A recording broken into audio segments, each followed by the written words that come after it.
আমার আল্লাহ তাআলা এমন আল্লাহ যে আল্লাহ তাআলা ওয়াদা করলে ওয়াদার বরখেলাফ করেন না।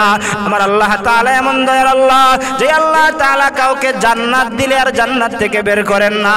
আল্লাহ তাআলা বলেন, ও বান্দা, যেই জান্নাতের ওয়াদা করেছি ওই জান্নাত যখন তোমাকে দিয়েই দিব, ওই জান্নাতের মধ্যে থাকবা, বসবাস করবা, কোনোদিন ওই জান্নাত থেকে বের হবা না। অনাদি অনন্তকালের জন্য তোমাদেরকে জান্নাতের সার্টিফিকেট দিয়ে দিব। আল্লাহ রাব্বুল আলামিন অন্যত্র আয়াতের মধ্যে বলেন, ইন্নাল্লাযীনা আমানু ওয়া আমিলুস সালিহাত কানাত লাহুম জান্নাতুল ফিরদাউসি নুজুলা। আমি আল্লাহ তাআলা জানায় দিলাম, সুসংবাদ দিয়ে দিলাম, নিশ্চয়ই যারা ঈমানওয়ালা হবে, যারা নেক আমলকারী হবে, আমি আল্লাহ তাআলা তোমাদের জন্য ওয়াদা করলাম তোমাদেরকে জান্নাতুল ফিরদাউসের মেহমান বানাইব। কত দিনের জন্য বানাইব জানো বান্দা? আমি আল্লাহ রাব্বুল আলামিন খালিদিনা ফিহা, অনাদি অনন্তকালের জন্য জান্নাতের মেহমান বানায়া দিব। ওই জান্নাতের মধ্যে কতদিন থাকবা? অনাদি অনন্তকাল তুমি ওই জান্নাতের মধ্যে থাকবা। জান্নাতের মধ্যে কি দেওয়া হবে, কি কি আয়োজন থাকবে, কি কি জিনিস জান্নাতের মধ্যে থাকবে? আল্লাহ তাআলা বলেন, মাসালুল জান্নাতিল্লাতী উইদাল মুত্তাকুন ফিহা আনহারুম মিন মাইন গায়রি আসিন ওয়া আনহারুম মিন লাবানিন লাম ইয়াতাগায়্যার তা'আমুহু ওয়া আনহারুম মিন খামরিন লাযযাতিন লিশ-শারিবিন। আল্লাহ তাআলা বলেন, জান্নাতীরা জান্নাতে যাইবা, চারটা নহর তোমাদের জন্য স্পেশাল দেওয়া হবে। ইন্নাল্লাযীনা ক্বালু রাব্বুনাল্লাহু থুম্মা ইসতাকামু তাতানাজ্জালু আলাইহিমুল মালাইকাতু আল্লা তাখাফু ওয়া লা তাহজানু ওয়া আবশিরু বিল জান্নাতিল্লাতী কুনতুম তুআদুন। আল্লাহ রাব্বুল আলামিন বলেন, এক নম্বরে যারা আল্লাহ তাআলাকে রব বলে স্বীকার করবে, দুই নম্বরে এই কথার উপর যারা সুম্মাস্তাকামু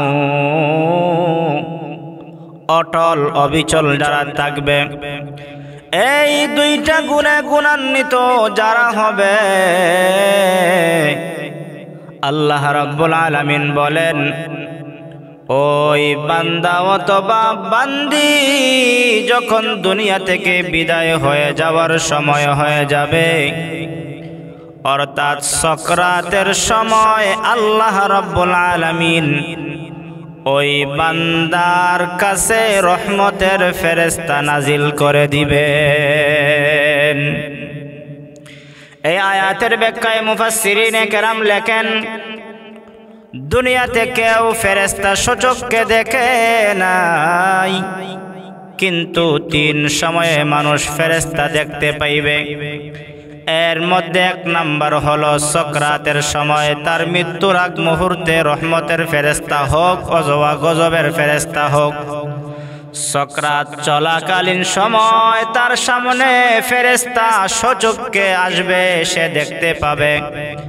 আমার আল্লাহ তাআলা বলেন, এক নম্বরে যারা আল্লাহকে রব বলে স্বীকার করবে, আল্লাহর বিধানকে মানবে, দুই নম্বরে ওই কথার উপর যারা ইস্তেকামত থাকবে, অটল অবিচল যারা থাকবে, ওই অবস্থায় যার মৃত্যু আসবে, আল্লাহ তাআলা বলেন মৃত্যুর সময় ওই বান্দার কাছে ফেরেশতা আল্লাহ নাজিল করে দিবেন। আল্লাহ রাব্বুল আলামিন বলেন, তাতানাজ্জালু আলাইহিমুল মালাইকা। কতজন ফেরেশতা আল্লাহ নাজিল করবেন? এই আয়াতের ব্যাখ্যায় মুফাসসিরিনে কেরাম লেখেন, একজন দুইজন নয়, 100 আর 200 নয়, 500 রহমতের ফেরেশতা বান্দার সকরাতের সময় বিদায় হওয়ার আগ মুহূর্তে আল্লাহ পাঠায়া দিবেন।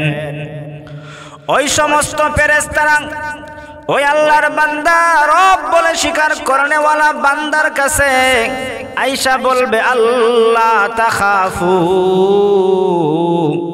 ওরে আল্লাহর বান্দা দুনিয়াতে তুই আল্লাহকে রব বলে স্বীকার করেছিলে, ওই কথার উপর অটল ছিলে, অবিচল ছিলে। আজকে তোর কোনো ভয় নাই, তোর কোনো চিন্তা নাই, টেনশন নাই, পেরেশানি নাই। এই কথাটা রহমতের ফেরেশতা সুসংবাদ দিবে। মুসলমান, কানের মধ্যে একটা কথা বলতে হয়।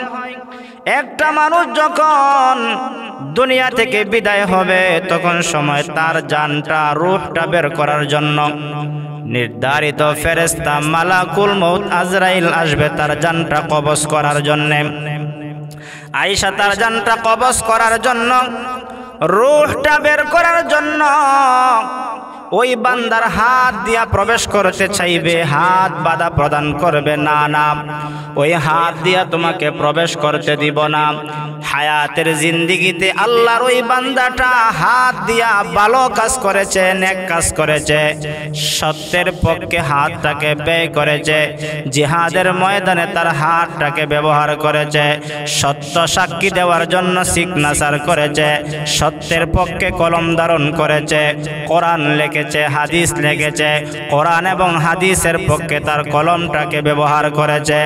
ও ফেরেশতা, ওই হাত দ্বারা তোমাকে প্রবেশ করতে দেওয়া হবে না, অন্য কোনো পন্থা অবলম্বন করো।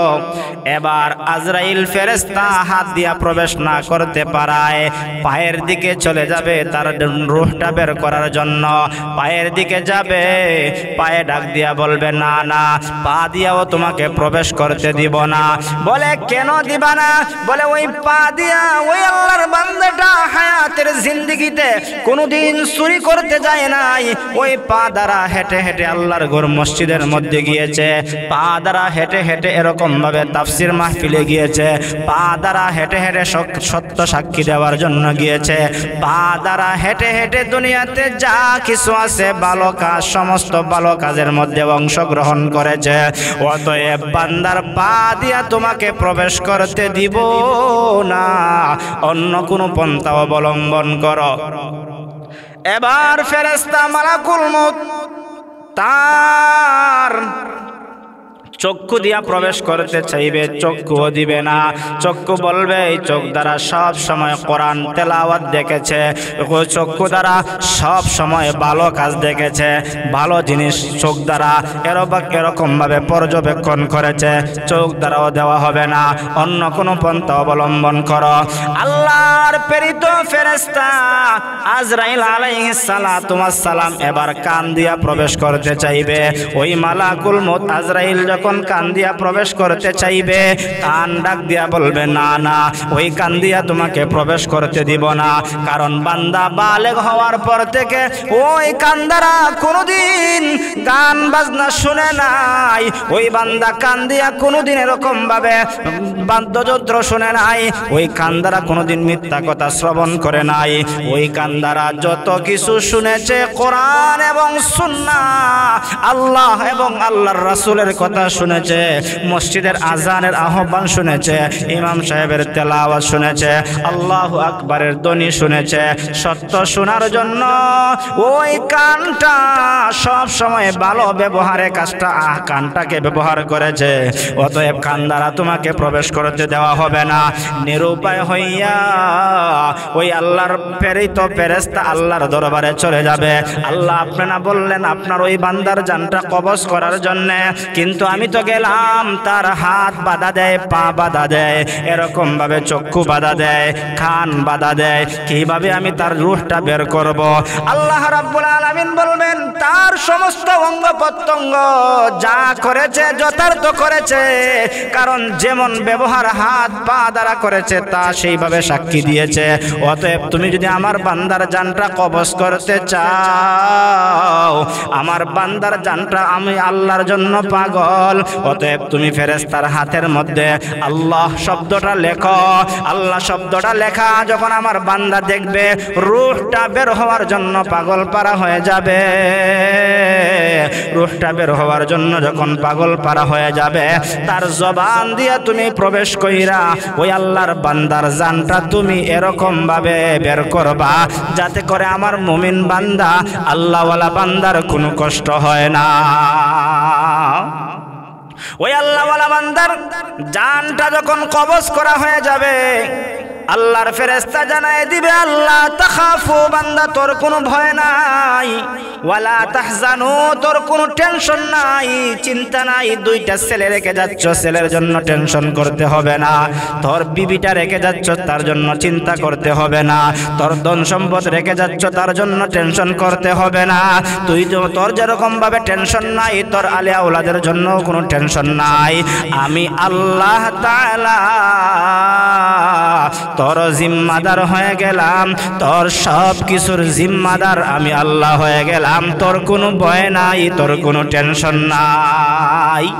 ও মুসলমান, ওই লোকের আল্লাহ তাআলা জিম্মাদার হবেন যেই লোকটা হায়াতের জিন্দেগিতে বালেগ হওয়ার পর থেকে আল্লাহকে রব বলে স্বীকার করেছে, আর ওই কথার উপর ইস্তেকামত থেকেছে, অটল অবিচল থেকে হায়াতের জিন্দেগি কাটাইছে।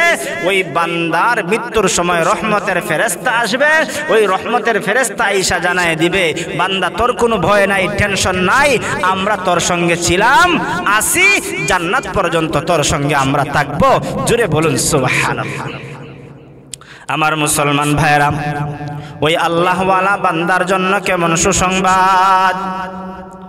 আল্লাহর পয়গম্বর মুহাম্মদুর রাসূলুল্লাহ সাল্লাল্লাহু আলাইহি ওয়াসাল্লাম বলেন, ওই বান্দার রূহটা বের হওয়ার পরে তাকে মানুষ গোসল করাইবে, তাকে মানুষ কাফন দাফন করাইবে।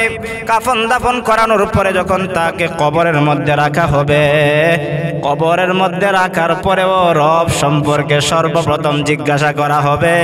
দুনিয়াতে ইন্নাল্লাযীনা ক্বালু রাব্বুনাল্লাহ, ওই কথাটাকে মেনে হায়াতের জিন্দেগি কাটাইছে, কবরের মধ্যে তাকে জিজ্ঞাসা করা হবে, মার রব্বুকা, তোমার রবকে, রবের পরিচয় দাও।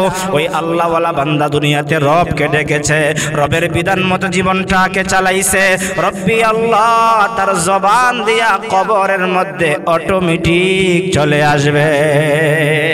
যে বান্দা দুনিয়াতে রবকে রব বলে স্বীকার করেছে, কবরের মধ্যে যখন জিজ্ঞাসা করা হবে মার রব্বুকা, তোমার রবকে, ওই বান্দা অটোমেটিক তার জবান দিয়ে উচ্চারিত করে শোনায় দিবে, রব্বি আল্লাহ, আমার রব হলো একমাত্র আল্লাহ। ও মুসলমান, 2 নম্বরে জিজ্ঞাসা করা হবে, ওয়ামা দীনুকা, তোমার দিন কি, তোমার ধর্ম কি? দুনিয়ার মধ্যে যেই ব্যক্তি নবীর আদর্শ দিনটাকে আঁকড়ে ধরেছে, যেই দিন আল্লাহ তাআলার কাছে মনোনীত, আল্লাহ তাআলা বলেন শান্তির ধর্ম হলো ইসলাম।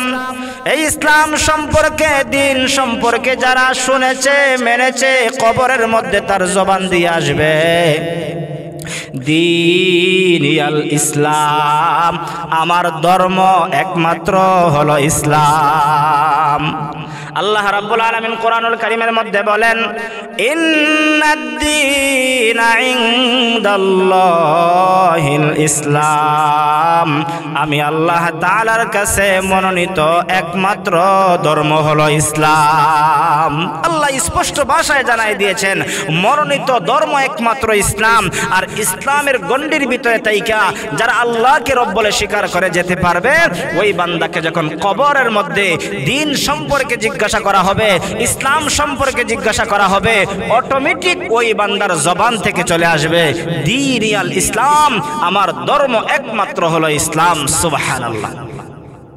ওই বান্দাকে 3 নম্বরে কবরের মধ্যে প্রশ্ন করা হবে, ওয়ামান নাবিয়্যুকা, তোমার নবীকে।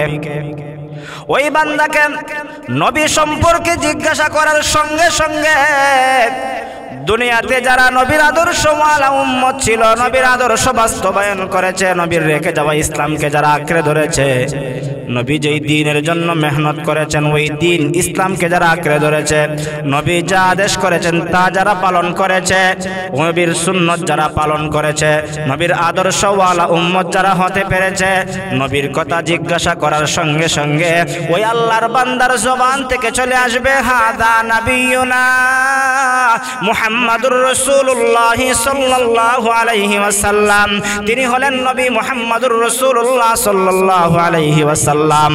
ও মুসলমান, দুনিয়াতে যারা আল্লাহকে রব বলে স্বীকার করবে, কবরে রবের প্রশ্ন করার সঙ্গে সঙ্গে রব্বি আল্লাহ চলে আসবে। যারা দিন সম্পর্কে জীবনটাকে পরিচালনা করবে, কবরের মধ্যে দিন সম্পর্কে জিজ্ঞাসা করার সঙ্গে সঙ্গে দ্বীনিয়াল ইসলাম তার জবান থেকে উচ্চারিত হয়ে যাবে। দুনিয়াতে যারা নবীর আদর্শওয়ালা উম্মত হবে, কবরের মধ্যে নবীর সম্পর্কে জিজ্ঞাসা করার সঙ্গে সঙ্গে ওই আল্লাহর বান্দার জবান থেকে হাদা নবিয়ুনা মুহাম্মাদুর রাসূলুল্লাহ সাল্লাল্লাহু আলাইহি ওয়াসাল্লাম এই কথাটা বের হয়ে যাবে। বের হয়ে যাওয়ার পরে আমার আল্লাহ তাআলা আসমান থেকে একটা আওয়াজ দিবে, ওয়া ফীহি ফায়ুনাদি মুনাদিম মিনাস সামাই আন সাদাকা আবদি। ওরে আমার ফেরেশতারা, আমার বান্দা যা বলেছে সত্য বলেছে, আমার বান্দা যা বলেছে সঠিক বলেছে। ফাফরিশুহু মিনাল জান্নাহ ওয়া আলবিসুহু মিনাল জান্নাহ ওয়াফতাহু লাহু বাবান ইলাল জান্নাহ। ওরে আমার ফেরেশতারা, আমার বান্দা সত্য প্রশ্নের জবাব দেওয়ার কারণে বান্দার শরীরের মধ্যে জান্নাতের পোশাক পরিধান করায় দাও। বান্দার কবরের মধ্যে জান্নাতের বিছানা বিছায় দাও। বান্দার কবর এবং জান্নাতের সঙ্গে সুসম্পর্ক করে দাও। ইলা ইয়াউমিল কিয়ামা, কিয়ামত পর্যন্ত আমার বান্দা কবরের মধ্যে ঘুমাইবে। আমার বান্দাকে কখনো তোমরা জাগাইবা না, কারণ আমার বান্দা দুনিয়াতে আল্লাহকে রব বলে স্বীকার করেছিল, ওই কথার উপরে ইস্তেকামত ছিল। ওরে আমার ফেরেশতারা, আমার বান্দার কবরটাকে এত বড় প্রশস্ত করে দাও, আমার বান্দার চোখের দৃষ্টিটা যেই পরিমাণ যায় ওই পরিমাণ আমার বান্দার কবরটাকে তোমরা প্রশস্ত করে দাও। আমার বান্দার যাতে কবরের মধ্যে বিন্দু মাত্র পরিমাণ কোনো কষ্ট না হয়। সুবহানাল্লাহ। ও মুসলমান, দুনিয়াতে যদি আল্লাহকে রব বলে স্বীকার করতে পারো আর ওই কথার উপর যদি ইস্তেকামত থাকতে পারো, অটল অবিচল থাকতে পারো, তাহলে জেনে রাখবা ওই কবরটা তোমার জন্য জান্নাতের বাগান হয়ে যাবে। কারণ হাদিসে পাকের মধ্যে এসেছে, নবী করিম সাল্লাল্লাহু আলাইহি ওয়াসাল্লাম হাদিসের মধ্যে বলেন, قال النبي صلى الله عليه وسلم القبر روضة من رياض الجنة أو حفرة من حفر النار। আল্লাহর পয়গম্বর বলেন, কারো কবরটা জান্নাতের বাগান হবে, কারো কবরটা জাহান্নামের একটা গর্ত হবে। জান্নাতের বাগান ওই সমস্ত লোকদের কবর হবে যারা দুনিয়ার মধ্যে আল্লাহকে রব বলে স্বীকার করেছে, আল্লাহর বিধান মতো জীবনটাকে পরিচালনা করেছে। আর যারা আল্লাহর বিধানকে মানে নাই, আল্লাহর বিধান মতো চলে নাই, নবীর তরিকা মতো চলে নাই, তার কবরটাকে জাহান্নামের গর্ত বানায় দিবেন। আল্লাহর পয়গম্বর এই জন্য বলেন, ওই কবরটা হলো তোমার জন্য প্রথম গাঠি। প্রথম গাঠি দুনিয়া থেকে বিদায় হয়ে যাওয়ার পর থেকে প্রথম গাঠি কবর থেকে যেই ব্যক্তি আসান পাবে, রক্ষা পাবে, তার সামনের সমস্ত গাঠি আল্লাহ তাআলা আসান করে দিবেন। ও মুসলমান, নবীর একজন সাহাবী যিনি কবরের পাশে দাঁড়াইলেই কান্না করতেন, এত বেশি কান্না করতেন, হযরতে উসমান রাদিয়াল্লাহু তাআলা আনহু, জান্নাতের সার্টিফিকেট প্রাপ্ত সাহাবী। হযরতে উসমান রাদিয়াল্লাহু তাআলা আনহু কবরের পাশে দাঁড়াইলে এমন ভাবে কান্না করতেন, চোখের পানি পড়তে পড়তে দাড়ি মোবারক ভিজে যেত। আশপাশের সাহাবীরা জিজ্ঞাসা করতো, নবীর সাহাবী এত কান্না করো কেন? হযরতে উসমান জবাব দিতেন, ওরে সাহাবীরা, আমি নবীর কাছ থেকে শুনেছি আখিরাতের মধ্যে যত মঞ্জিল আছে, যত গাঠি আছে, সমস্ত গাঠির মধ্যে প্রথম গাঠি হলো কবর। যে ব্যক্তি কবর থেকে আসান পাবে তার সামনের সমস্ত গাঠি আল্লাহ আসান করে দিবে। জানি না কবরের মধ্যে আল্লাহ তাআলা ফেরেশতারা আমার সঙ্গে কেমন ব্যবহার করে। এই কবরের কথা স্মরণ করে আমি কান্না করি। ও মুসলমান, এই কবরের কথা স্মরণ করে কোন মানুষ যদি হায়াতের জিন্দেগি কাটাইতে পারে, তার কবরটাকে আল্লাহ তাআলা জান্নাতের বাগান বানায় দিবে, জান্নাতের বাগিচা বানায় দিবেন। সুবহানাল্লাহ। যার কবরটা জান্নাতের বাগিচা হবে, ওই ব্যক্তির জন্য জান্নাত আল্লাহ তাআলা ওয়াজিব করে দিবেন।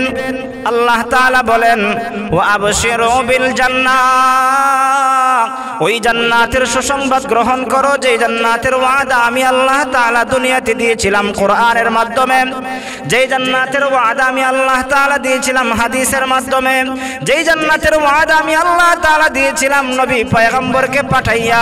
এই জান্নাতের সুসংবাদ গ্রহণ করো। নবী করিম সাল্লাল্লাহু আলাইহি ওয়াসাল্লাম উম্মতদেরকে জাহান্নাম থেকে বাঁচানোর জন্য, জান্নাতের রাস্তায় দাখিল হওয়ার জন্য আল্লাহর পয়গম্বর মুহাম্মদুর রাসূলুল্লাহ সাল্লাল্লাহু আলাইহি ওয়াসাল্লাম সাহাবীদেরকে সব সময় নসিহত করতেন, জাহান্নামকে ভয় করো, জান্নাতের আশায় নেক আমল করো। হতে পারে আল্লাহ তাআলা আল্লাহর বন্দেগী করার কারণে, ইবাদত করার কারণে, আল্লাহর হুকুম আহকাম পালন করার কারণে ওই জান্নাতের সুসংবাদ দিয়েছেন, যেই জান্নাতের ওয়াদা আল্লাহ তোমার সঙ্গে করেছেন, ওই জান্নাতের মধ্যে আল্লাহ তোমাদেরকে আখিরাতে দাখিল করাইয়া দিবেন। দোস্ত, ওই জান্নাতের মধ্যে আমরা যাইতে চাই, ওই জান্নাতের মধ্যে আমরা দাখিল হতে চাই। এই জন্য আল্লাহ তাআলা বলেন ওয়াবশিরু বিল জান্নাহ, ওই জান্নাতের সুসংবাদ গ্রহণ করো যে জান্নাতের ওয়াদা আমি আল্লাহ তাআলা তোমাদের সঙ্গে করেছি। দুনিয়ার মধ্যে মানুষ ওয়াদা করে, সময় চলে গেলে ওয়াদার বরখেলাফ করে ফেলে। আমার আল্লাহ তাআলা এমন আল্লাহ, যে আল্লাহ তাআলা ওয়াদা করলে ওয়াদার বরখেলাফ করেন না। আমার আল্লাহ তাআলা এমন দয়ার আল্লাহ, যে আল্লাহ তাআলা কাউকে জান্নাত দিলে আর জান্নাত থেকে বের করেন না। আল্লাহ তাআলা বলেন, ও বান্দা, যেই জান্নাতের ওয়াদা করেছি ওই জান্নাত যখন তোমাকে দিয়েই দিব, ওই জান্নাতের মধ্যে থাকবা, বসবাস করবা, কোনোদিন ওই জান্নাত থেকে বের হবা না। অনাদি অনন্তকালের জন্য তোমাদেরকে জান্নাতের সার্টিফিকেট দিয়ে দিব। আল্লাহ রাব্বুল আলামিন অন্যত্র আয়াতের মধ্যে বলেন, ইন্নাল্লাযীনা আমানু ওয়া আমিলুস সালিহাত কানাত লাহুম জান্নাতুল ফিরদাউসি নুজুলা। আমি আল্লাহ তাআলা জানাই দিলাম, সুসংবাদ দিয়ে দিলাম, নিশ্চয়ই যারা ঈমানওয়ালা হবে, যারা নেক আমলকারী হবে, আমি আল্লাহ তাআলা তোমাদের জন্য ওয়াদা করলাম, তোমাদেরকে জান্নাতুল ফিরদাউসের মেহমান বানাইব। কত দিনের জন্য বানাইব জানো বান্দা? আমি আল্লাহ রাব্বুল আলামিন খালিদিনা ফিহা, অনাদি অনন্তকালের জন্য জান্নাতের মেহমান বানায়া দিব। ওই জান্নাতের মধ্যে কতদিন থাকবা? অনাদি অনন্তকাল তুমি ওই জান্নাতের মধ্যে থাকবা। জান্নাতের মধ্যে কি দেওয়া হবে, কি কি আয়োজন থাকবে, কি কি জিনিস জান্নাতের মধ্যে থাকবে? আল্লাহ তাআলা বলেন, মাসালুল জান্নাতিল্লাতী উইদাল মুত্তাকুন ফিহা আনহারুম মিন মাইন গায়রি আসিন ওয়া আনহারুম মিন লাবানিন লাম ইয়াতাগায়্যার তা'আমুহু ওয়া আনহারুম মিন খামরিন লাযযাতিন লিশ-শারিবিন। আল্লাহ তাআলা বলেন, জান্নাতীরা জান্নাতে যাইবা, চারটা নহর তোমাদের জন্য স্পেশাল দেওয়া হবে। একটা হবে পানির নহর, আরেকটা হবে দুধের নহর, আরেকটা হবে শরাবের নহর, আরেকটা হবে মধুর নহর। চারটা নহর তোমাদের সামনে থাকবে, যেই নহর দিয়া যা ইচ্ছা তা তোমরা পান করতে পারবা। যেই নহরের পানি, মধু, দুধ কোনোদিন শেষ হবে না, যেমন ছিল এমন থাকবে। খালিদিনা ফিহা, অনাদি অনন্তকাল থাকবে। আল্লাহ রাব্বুল আলামিন বলেন, ওয়ালাকুম ফিহা মা তাশতাহি আনফুসুকুম ওয়ালাকুম ফিহা মা তাদউন। ও বান্দা, জান্নাতের মধ্যে যাওয়ার পরে মনে যা চাইবে তা আমি আল্লাহ তাআলা তোমাকে দিন দান করব। যা চাইবে তা আমি আল্লাহ তাআলা তোমার সামনে উপস্থিত করব। যা চাইবে আমি আল্লাহ তাআলা তোমাকে তা দান করব। মনে চাইছে জান্নাতের মধ্যে পাখির গোশত খাইতা, জান্নাতের মধ্যে পাখির গোশত বুনা করে তোমার সামনে উপস্থিত করে দিব। তুমি যা চাইবা, যে ফল খাইতে চাইবা সেই ফল তোমার সামনে চলে আসবে। যেই গাছের ফল খাইতে চাইবা সেই গাছের ফল তোমার সামনে চলে আসবে। তোমার মনে চায় ওই জান্নাতের মধ্যে থাকতে থাকতে আর ভালো লাগে না, ওই জায়গাটা তুমি পরিবর্তন করবা, আরেকটা জায়গায় তুমি যাইবা। ও বান্দা, তুমি যদি জান্নাতি হতে পারো, আল্লাহকে রব বলে স্বীকার করে আসতে পারো, জান্নাতের মধ্যে যেই জায়গাটা তুমি চাইবা ওই জায়গাটা তোমার নামে রেজিস্ট্রি করে দেওয়া হবে। এরপরে আল্লাহ তাআলা বলেন, নুজুলাম মিন গাফুরির রহিম। বান্দা, জান্নাতের মধ্যে আমি আল্লাহ তাআলা মেজবান হব, জান্নাতীদেরকে মেহমান বানাইব। আমি আল্লাহ তাআলা সব সময় সর্বহালতে জান্নাতীদের জন্য আমি মেহমানদারি করাইব। ও ভাই, যদি আমরা ওই জান্নাতে যাইতে পারি তাহলে জান্নাতের নাজ নিয়ামত পাইব। আর জান্নাতের নাজ নিয়ামত যদি আমরা পেতে চাই তাহলে অবশ্যই অবশ্যই আমাকে আপনাকে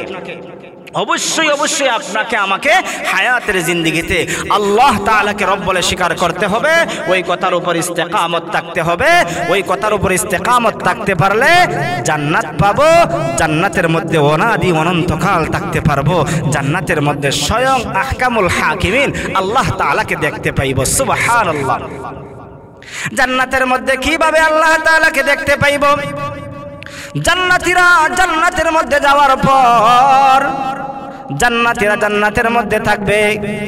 একজন আরেকজনকে বলবে, হায় হায়, জান্নাতের মধ্যে তো আসলাম, কিন্তু আল্লাহ তাআলাকে তো এখন পর্যন্ত দেখতে পারলাম না। আরেকজন বলবে, আমরা আল্লাহ তাআলার কাছে দরখাস্ত করব আল্লাহ তাআলাকে দেখার জন্য। আল্লাহ তাআলা বলবেন, কবি খুব সুন্দর করে বলেন, হুর গিলমান জিতনে নিয়ামত হায় তু, सबसे बेहतर नियामत दीदार तू, सबसे बेहतर नियामत दीदार तू।